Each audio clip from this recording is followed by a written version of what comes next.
fifaliana riavana malala eo anantsika eto mety zahay tompona ndraikitra voalohany eto amin'ny efitsika mankazonona mbato zay rano fiangonana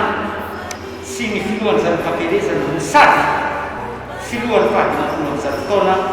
ny amin'ity fiangonana ity hiatrika ny fetiny taranaka amin'ny lahady voalohany volana novambra ka dia mitondra ny teny fanentanana amin'izany zahay mba ahatsapana tokoa fa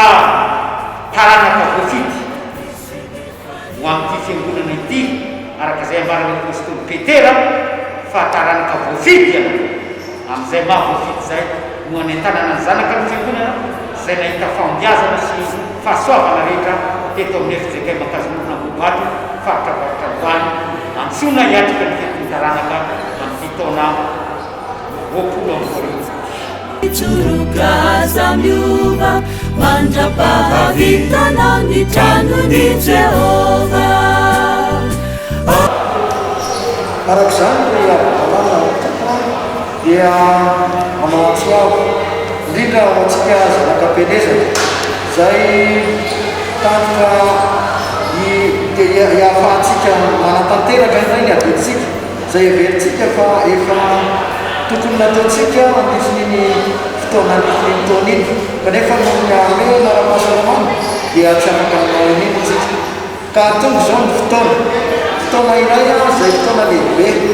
fotoana natokana ho an'ny taranaka fa fotoana ihany koa ho antsika isehotsika zanakam-penezana fa isika dia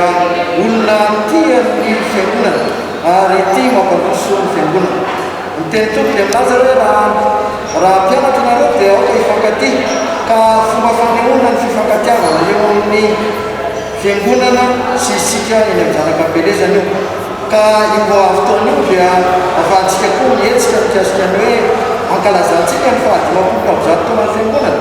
dimapolo amby zato taona ny fiangonana zany hoe fa dimapolo taona ny fiangonana intelo zany zay averintsika fa tsy tokony ataontsika ambanin-javatra ny fametrahana lova ho an'ny taranaka zay aharitra ataontsika zay ampaharitra azy maharitra taona maro indray zay tsika vomieritreritra ny alova azy zay zavatra zay dia miainga avy amin'ny fientanantsika zanakam-penezana miaraka amin'ny fiangonana aty apotony satria isika no mahatoy izao amin'izao fiangonana zao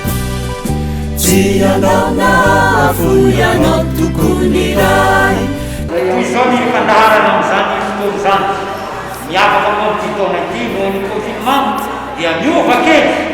ny fotoana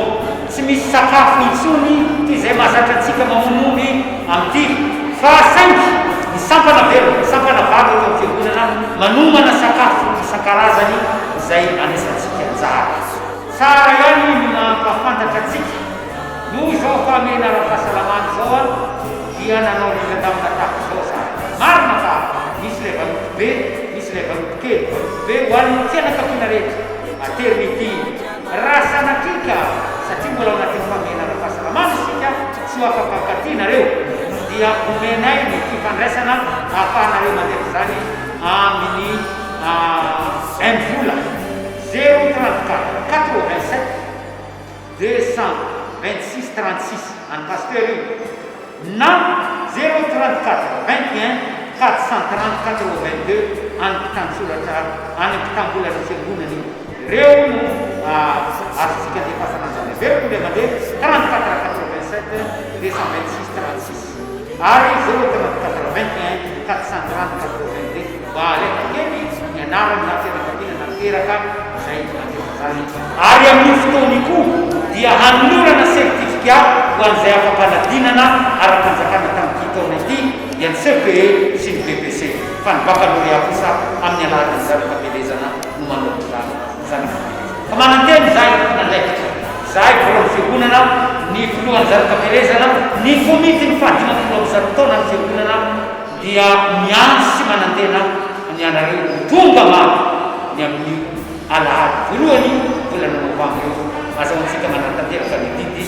dia tsinona fa isan'izany mitsanga-bato ny amin'izao fahadimapolo amby zato taona ny fiangonana zao zay miantso ataonay